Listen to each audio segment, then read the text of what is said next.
नमस्ते। मैं डॉक्टर राधा माहली, घंटी आधारित शिक्षिका, अर्थशास्त्र विभाग, जेएलएन कॉलेज चक्रधरपुर, कोल्हान विश्वविद्यालय से। आज का ये video UG semester 3 economics honours के विद्यार्थियों के लिए है। इंटरनेशनल इकोनॉमिक्स पेपर से रिलेटेड है। आज के इस वीडियो में हम लोग सीखेंगे कि अंतर्राष्ट्रीय व्यापार के प्रमुख लाभ क्या हैं। विदेशी व्यापार या अंतर्राष्ट्रीय व्यापार, उसके प्रमुख लाभ कौन कौन से हैं। जैसा कि हम सब जानते हैं, अंतर्राष्ट्रीय व्यापार, जिसे हम लोग विदेशी व्यापार भी कहते हैं, तो इससे बहुत प्रकार के लाभ मिलते हैं। कुछ प्रत्यक्ष लाभ होते हैं और कुछ अप्रत्यक्ष लाभ होते हैं। तो अंतर्राष्ट्रीय व्यापार से प्राप्त होने वाले लाभों की व्याख्या हम लोग यहाँ प्रत्यक्ष लाभ और अप्रत्यक्ष लाभ के रूप में करेंगे। तो सबसे पहले हम लोग अंतर्राष्ट्रीय व्यापार से मिलने वाले प्रत्यक्ष लाभ के बारे में बात करते हैं। तो प्रत्यक्ष लाभ के अंतर्गत हम लोग देखेंगे कि अंतर्राष्ट्रीय व्यापार के द्वारा जो होता है वो वस्तुओं के उत्पादन में वृद्धि होती है, उत्पादन की मात्रा में वृद्धि होती है। तो अंतर क्षेत्रीय व्यापार के संदर्भ में उतना ज़्यादा क्वांटिटी में उत्पादन करने की जरूरत नहीं होती है, लेकिन अंतर्राष्ट्रीय व्यापार के मामले में अंतर्राष्ट्रीय व्यापार करने के लिए ज़्यादा निर्यात करने के लिए अधिक उत्पादन करने की आवश्यकता होती है और इसके साथ साथ बाजार का विस्तार होता है, क्योंकि अंतर्राष्ट्रीय व्यापार के द्वारा हमें नए बाजार मिलते हैं और नए बाजार में डिमांड ज़्यादा रहता है। तो हमारा जो भी प्रोडक्ट है जिसका हम लोग निर्यात करते हैं, तो उस बड़े बाजार में उस प्रोडक्ट की बिक्री होती है। तो इससे क्या होता है कि हमारे देश में आय और रोजगार में वृद्धि होती है। जब बाजार का स्कोप बड़ा हो जाता है, बाजार का दायरा बड़ा हो जाता है और डिमांड अधिक होने लगती है, तो उस डिमांड को फुलफिल करने के लिए सप्लाई की मात्रा में भी वृद्धि करने की जरूरत पड़ती है। तो इससे हमारे देश में जो भी निर्यात उद्योग हैं, उन निर्यात उद्योगों में निर्यात वस्तु से संबंधित वस्तुओं के उत्पादन में वृद्धि होती है, आय और रोजगार में वृद्धि होती है, निवेश में वृद्धि होती है। तो सबसे बड़ा अंतर्राष्ट्रीय व्यापार का एक डायरेक्ट जो बेनिफिट है, जो प्रत्यक्ष लाभ है, वो है कि इससे उत्पादन एवं बाजार का स्कोप में वृद्धि होती है, बड़ा बाजार होता है, तो मार्केट के आकार में भी वृद्धि हो जाती है। और साथ ही हम लोगों ने देखा कि अंतर्राष्ट्रीय व्यापार के द्वारा उत्पादन में भी वृद्धि होती है। नेक्स्ट हम लोग देखेंगे कि अंतर्राष्ट्रीय व्यापार के माध्यम से जब उत्पादन में अधिक वृद्धि की जाती है, तो उत्पादन से संबंधित जितने भी साधन हैं उनका दक्ष प्रयोग होने लगता है, उनका कुशलतम प्रयोग होने लगता है। पहले जब कम क्वांटिटी में उत्पादन होता है तो उत्पादन से संबंधित साधनों का दक्ष प्रयोग संभव नहीं हो पाता है, लेकिन अंतर्राष्ट्रीय व्यापार में जब क्वांटिटी अधिक हो जाती है तो उत्पादन में जितने भी साधनों का प्रयोग किया जाता है उनका अधिक कुशलता के साथ, अधिक दक्षता के साथ उनका प्रयोग किया जाता है। उनके दक्षता में वृद्धि होती है, उनका वर्किंग कैपेसिटी बढ़ता है, इफिशियंसी बढ़ती है, कुशलता में वृद्धि होती है। नेक्स्ट हम लोग बेनिफिट देखेंगे कि अंतर्राष्ट्रीय व्यापार के माध्यम से जो उत्पादन की जो लागत है उसमें भी कमी होती है। ये हम लोग अच्छी तरह से जानते हैं कि जब हम लोग ज़्यादा क्वांटिटी में किसी भी चीज़ का उत्पादन करते हैं तो उसके परिणाम स्वरूप आंतरिक और बाहरी कई प्रकार की मितव्ययताएं मिलती है। उसके द्वारा क्या होता है कि कम चीज़ों से ही अधिक चीज़ का उत्पादन किया जा सकता है। जैसे हम एक उदाहरण देते हैं कि एक सुपरवाइजर 20 लेबर लोग का देखभाल करता है। अगर हम लोग लेबर की संख्या बढ़ा देते हैं, मान लो कि 30 कर देते हैं, तो उसके लिए 2 सुपरवाइजर की जरूरत नहीं होती है, एक सुपरवाइजर ही काफ़ी होता है, वो 30 लोगों को देख सकता है। लेकिन यहाँ पर 30 श्रमिक लोग काम करने लगते हैं। तो इस तरह हम लोग बोल सकते हैं कि जो भी उत्पादन के साधन होते हैं, तो जब हम लोग अंतर्राष्ट्रीय व्यापार करते हैं और वो कुशलता से उनका प्रयोग होने लगता है तो लागत में जो होती है वो कमी हो जाती है। तो इस तरह अंतर्राष्ट्रीय व्यापार जब होता है किसी भी देश का और वो अधिक मात्रा में वस्तुओं का उत्पादन जब करने लगता है तो उससे बहुत प्रकार की मितव्ययताएं, आंतरिक एवं बाह्य मितव्ययताएं प्राप्त होती है, आंतरिक एवं बाह्य बचतें प्राप्त होती है। तो इस प्रकार वो निर्यात उद्योग का विकास होता है, उससे बेनिफिट मिलने लगते हैं, उससे लाभ मिलने लगते हैं। आगे हम लोग देखेंगे कि अंतर्राष्ट्रीय व्यापार का जो डायरेक्ट लाभ है, इसके अंतर्गत हम लोग देखेंगे कि हमारे देश के जो भी निर्वाह क्षेत्र है उनको हम लोग मौद्रीकृत क्षेत्र में कन्वर्ट कर सकते हैं। जैसे उदाहरण के तौर पर हम लोग मान लेते हैं कि कृषि, शुरुआत में हम लोग कृषि को निर्वाह क्षेत्र के अंतर्गत ही लेते हैं। कृषि से संबंधित जिन भी चीजों का उत्पादन होता है उसे केवल हम लोग जीवन निर्वाह के लिए प्रयोग करते हैं। लेकिन जब कृषि से उत्पादित जो भी पदार्थ है उनका निर्यात होने लगता है, व्यापार में वो इंक्लूड हो जाता है, वो प्रोडक्ट जो है वो व्यापार में इंक्लूड हो जाता है, तो इस तरह से कृषि का व्यापारीकरण हो जाता है और कृषि जो है वो एक मौद्रीकृत अर्थव्यवस्था में कन्वर्ट हो जाता है। कहने का मतलब है कि हमारे निर्वाह के लिए भी वो हमें अनाज उपलब्ध कराता ही है, इसके साथ साथ बिजनेस के तौर पर भी हम लोग वहां से आय अर्जित कर सकते हैं, वहां से मुद्रा प्राप्त कर सकते हैं।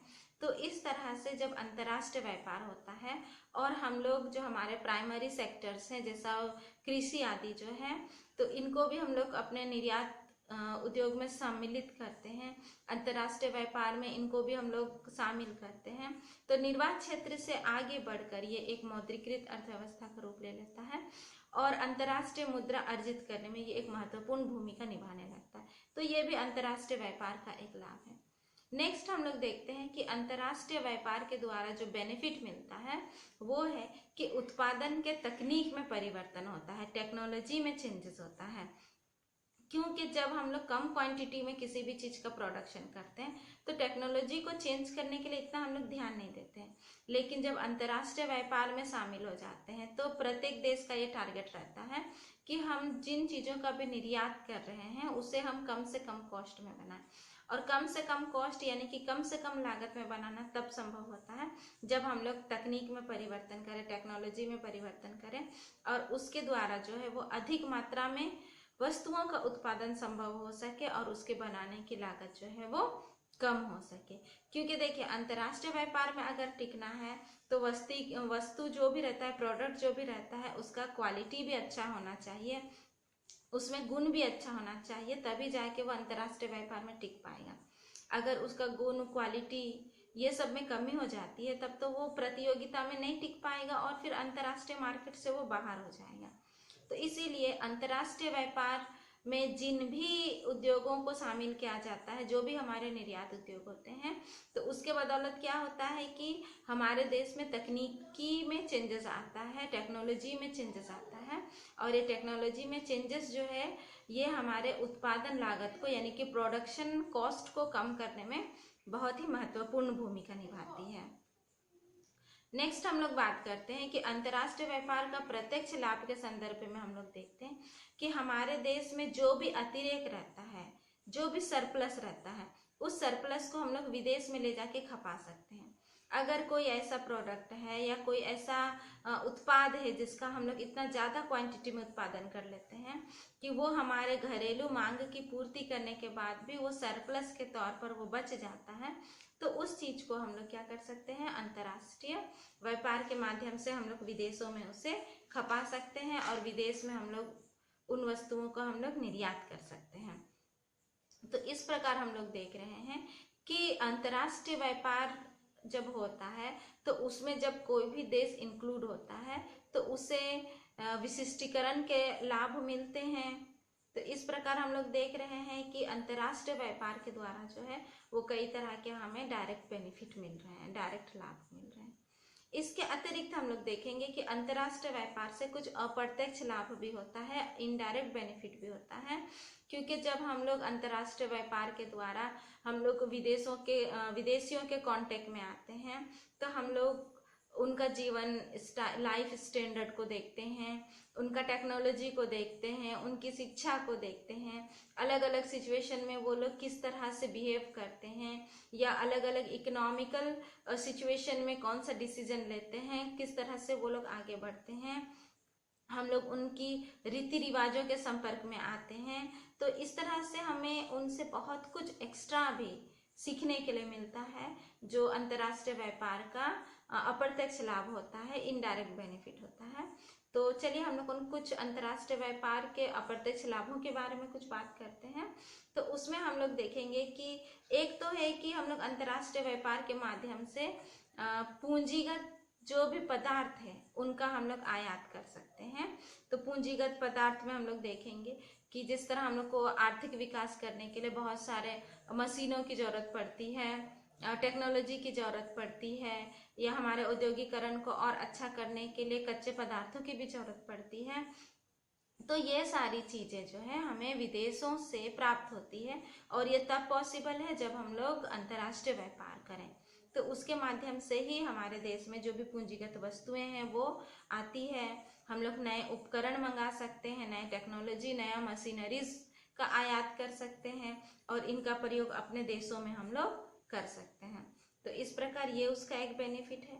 नेक्स्ट हम लोग देखते हैं कि जब हम लोग अंतर्राष्ट्रीय व्यापार में शामिल होते हैं तो विदेशी व्यापार के द्वारा हम लोग विदेशियों के शैक्षणिक स्तर को देखते हैं कि वो लोग कितना पढ़े लिखे हैं, वो लोग किस तरह का टेक्नोलॉजी का प्रयोग कर रहे हैं, उन लोग का नॉलेज का लेवल क्या है, और अपने नॉलेज को वो लोग उन किस तरह प्रयोग में ला रहे हैं। और हम लोग खुद को भी देख सकते हैं कि हमारा नॉलेज का लेवल क्या है, हम लोग किस टेक्नोलॉजी में चल रहे हैं, हमारा लेवल क्या है। तो इस तरह से अंतर्राष्ट्रीय व्यापार के द्वारा हम लोग उनकी शिक्षा के स्तर को, उनके टेक्नोलॉजी को, उनके बराबर हम लोग जा सकते हैं, या उससे भी हम लोग अच्छा कर सकते हैं। जब तक हम लोग दूसरों के बारे में नहीं जानेंगे कि वो देश में उनका शैक्षणिक प्रभाव क्या है, किस तरह से वो लोग नया टेक्नोलॉजी अप्लाई करें, क्या क्या काम करें, अगर रिसेंट जो भी चीज़ हो रहा है इसको लेके हम लोग अपडेट नहीं रहेंगे, हम लोगों को पता नहीं रहेगा, तो हम लोग खुद को भी अपडेट नहीं कर पाएंगे। तो इस तरह हम लोग देखते हैं कि विदेशी व्यापार में इंक्लूड होने के बाद हम लोगों का शिक्षा का स्तर भी बढ़ता है, और हम लोग अपने इकोनॉमिकल लेवल को भी हम लोग को बढ़ा सकते हैं, अपने एजुकेशनल लेवल को भी बढ़ा सकते हैं। और इससे क्या होगा, इससे हमारे ज्ञान में वृद्धि होगी, हमारी कुशलता में वृद्धि होगी, हमारी दक्षता में वृद्धि होगी, और जिस काम को हम लोग पहले जैसे करते थे अभी उस काम को और भी अच्छे से और भी बेहतर ढंग से हम लोग करने में सक्षम हो पाएंगे। नेक्स्ट हम लोग देखते हैं कि अंतर्राष्ट्रीय व्यापार का जो अप्रत्यक्ष लाभ है उसमें हम लोग देखते हैं कि विदेशी पूंजी का आयात होता है। अंतर्राष्ट्रीय व्यापार के माध्यम से जब हम लोग किसी वस्तु का निर्यात करते हैं तो उसके बदले में विदेशी पूंजी का आयात होता है, और विदेशी पूंजी का आयात जब हमारे देश में होता है तो हम लोग उसको कई ढंग से इस्तेमाल कर सकते हैं, कई ढंग से प्रयोगों में ला सकते हैं। एक और तो अगर हम लोग विदेशी पूंजी को निर्यात उद्योगों में ही लगाएंगे तो निर्यात उद्योगों में आय और रोजगार की मात्रा में वृद्धि होगी, और उससे क्या होगा, विदेशी व्यापार गुणक काम करेगा और हमारे राष्ट्र आय को कई गुना बढ़ा देगा। लेकिन जितने भी विदेशी पूंजी का आयात होता है वो जरूरी नहीं है कि हम लोग अपने निर्यात उद्योगों में ही उन पूंजी को खपाएं, उन पूंजी का इस्तेमाल करें। इसके अतिरिक्त हम लोग जो आयात प्रतिस्थापन वस्तु है उनसे संबंधित उद्योगों में भी उस पूंजी को लगा सकते हैं। अपने देश के इकोनॉमिकल स्टेटस को बढ़ाने के लिए जो नए उद्योग हम लोगों को स्टैब्लिश करना है, इंडस्ट्री लगाना है, उन जगहों में भी उन पूंजी का प्रयोग हम लोग कर सकते हैं। तो इस तरह से जब हमारे देश में विदेशी पूंजी का आयात होता है, विदेशी पूंजी आती है, तो हम लोग उस विदेशी पूंजी का मल्टीपर्पज यूज कर सकते हैं कि हम लोग किस तरह से निर्यात उद्योग में भी उसका कुछ हिस्सा लगाए, और हमारे देश को आगे लेने के लिए, खुद को अपडेट करने के लिए भी हम लोग उस पैसे को खर्च कर सकते हैं। तो ये भी हमारे देश को उससे बेनिफिट मिलता है। नेक्स्ट हम लोग देखते हैं कि अंतर्राष्ट्रीय व्यापार के द्वारा क्या होता है, एकाधिकार की प्रवृत्ति में कमी होती है।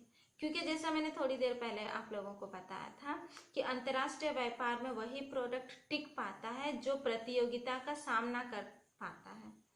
तो प्रतियोगिता का सामना अगर कोई वस्तु करता है तो उसकी क्वालिटी में चेंजेस होता है, अच्छा होता है, उसका गुण अच्छा होता है, और वो दूसरे देशों के वस्तु के सामने टिक पाता है। तो इससे क्या होता है कि पूर्ण प्रतियोगिता को बढ़ावा मिलता है, और जो किसी देश की जो एकाधिकारी प्रवृत्ति है वो एकाधी प्रवृत्ति पर रोक लगने लगता है, क्योंकि जहाँ कंपटीशन करना है तो वहाँ पर खुद को अपडेट करके आगे आना ही होगा। तो इस प्रकार हम लोग देख रहे हैं कि अंतर्राष्ट्रीय व्यापार से जुड़ने के बाद हमें कई प्रकार के प्रत्यक्ष लाभ और अप्रत्यक्ष लाभ हो रहे हैं। ऐसा भी हो सकता है कि कुछ लाभों के बारे में हम लोग इस वीडियो में बात नहीं कर पा रहे हैं, लेकिन जब आप स्टडी करिएगा, आप किताबों को पढ़िएगा, तो आपको अंतर्राष्ट्रीय व्यापार से मिलने वाले और कई लाभों के बारे में जानकारी होगी। जैसा एक चीज छूट गया है, मैं आपको बता रही हूँ कि अंतर्राष्ट्रीय व्यापार के माध्यम से हमें 2-3 चीजें और मिलती हैं। जैसे देखिए कि अगर कोई चीज का उत्पादन, किसी वस्तु का उत्पादन हमारे अपने देश में नहीं हो रहा है, तो अंतर्राष्ट्रीय व्यापार के माध्यम से हम लोग उस वस्तु का उपभोग कर पाते हैं, क्योंकि उस वस्तु का आयात पॉसिबल होता है। अगर अंतर्राष्ट्रीय व्यापार नहीं होता तो सोचिए आज हमारे देश में ना तो कारें चल पाती, ना मोटरसाइकिल चल पाती, क्योंकि हम लोग विदेश से पेट्रोल का आयात करते हैं और तभी जाके ये सब चीज पॉसिबल हो पाता है। अगर अंतर्राष्ट्रीय व्यापार नहीं होता, पेट्रोल डीजल नहीं होता, तो आज हमारे देश की गाड़ियां भी नहीं चलती। बिल्कुल ऐसे ही स्थिति दूसरे देशों के साथ है।